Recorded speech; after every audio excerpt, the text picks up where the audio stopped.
សួស្តីបងប្អូនប្រិយមិត្តទេសនាគ្រប់គ្នាយើងមកស្គាល់អំពីប្រវត្តិសាស្ត្រឬក៏ទាក់ទងទៅនឹងប្រាសាទតាមាន់ធំចម្លើយយ៉ាងសំខាន់និងខ្លីបំផុតតើប្រាសាទតាមាន់ធំនេះជាសម្បត្តិវប្បធម៌ប្រាសាទបុរាណរបស់ប្រទេសខ្មែរឬក៏របស់ប្រទេសថៃឡង់គឺប្រទេសសៀមនឹងឯង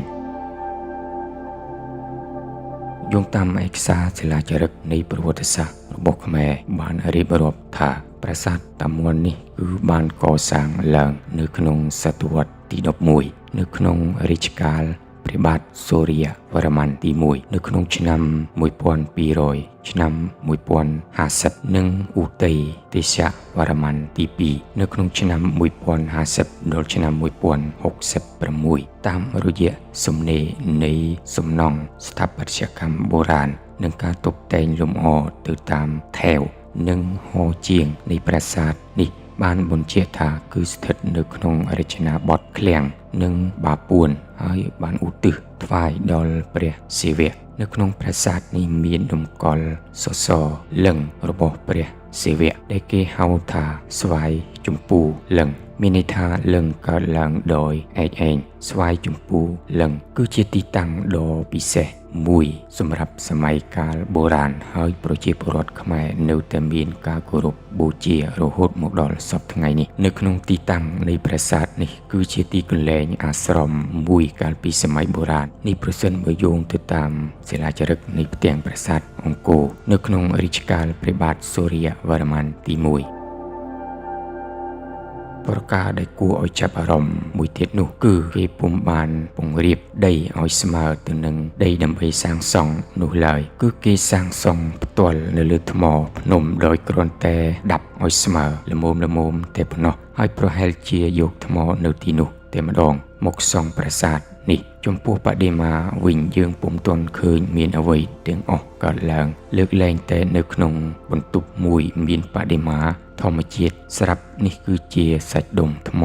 លើកដាក់ទប់លើគ្នាដែលខ្មែរសម័យបុរាណចាត់ទុកថាជាលិង្គយើងក៏ជ្រាបហើយថាលិង្គមានពីរបែបលិង្គដែលមនុស្សឆ្លាក់ហើយអាចបដូរទីកន្លែងបានដែលគេយកទៅតម្កល់បញ្ចុះនៅក្នុងយោនីនោះគេហៅថាស្ថាបត្យលិង្គឬឯថ្មដែលជួបទៅនឹងផ្ទាំងសិលានៅក្នុងដីហើយមានរូបរាងលេចចេញមកលើល្មមអាចឲ្យគេចាត់ទុកថាជាលិង្គដែលមានឈ្មោះថាស្វាយជំពូលិង្គបានន័យថាលិង្គដែលកើតឡើងដោយឯកឯងចំពោះការគោរពសក្ការៈនៃលិង្គទាំងពីរនេះគឺមានលក្ខណៈដូចគ្នាប៉ុន្តែស្វាយសពូលិង្គនៅទីនេះគឺភ្ជាប់ទៅនឹងក្រៅបរិវេណនៃប្រាសាទចង្អូរថ្មឬក៏បង្ហូរទឹកមន្តដែលគេឲ្យឈ្មោះថាសោមគុតដែលគេរៀបចំសម្រាប់ទឹកមន្តស្រោចស្រពនៅក្នុងពិធីលិង្គនោះហូរចូលចេញទៅក្រៅដើម្បីសា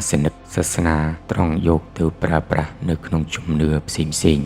រៀងខ្លួនតាំងពីសម័យបុរាណកាលមកយើងទាំងអស់គ្នាធ្លាប់ដឹងរួចមកហើយថាអំពីសំណង់ស្ថាបត្យកម្មបុរាណនិងសិល្បៈខ្មែរបុរាណនឹងយកស្របគ្នាតាមប្រាសាទនេះគឺជាស្នាមព្រះហស្ថនៃព្រះបាទសូរ្យវរ្ម័នទី1បើពុំនោះក៏យកនៅចំនួនរាជាផ្នែកទី1នៃសតវត្សទី11ផងដែរអ្វីត្បិតតែពុំឃើញមានសិលាចារឹកហើយក៏ពុំមានចម្លាក់រចនាបថក៏ដោយ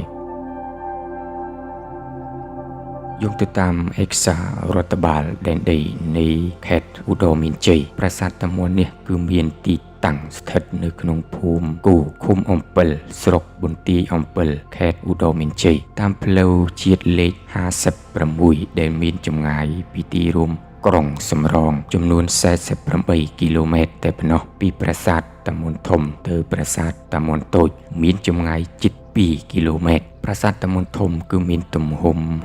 60 ម៉ែត្រគុណនឹង60 ម៉ែត្រដែលសាងសង់អំពីថ្មភក់ស្ថិតនៅលើខ្នងភ្នំដងរែកដោយប្រាសាទនេះបានធ្វើការចុះបញ្ជីសារពើភ័ណ្ឌរបស់ក្រសួងវប្បធម៌និងវិចិត្រសិល្បៈកម្ពុជារួចមកហើយទៅតាមការវាយតម្លៃរបស់អ្នកបុរាណវិទ្យាបានបញ្ជាក់ថាសំណង់ស្ថាបត្យកម្មប្រាសាទនេះបានសាងសង់រួចហើយប៉ុន្តែផ្នែកខ្លះចម្លាក់រចនាវិញយើងសង្កេតឃើញថានៅ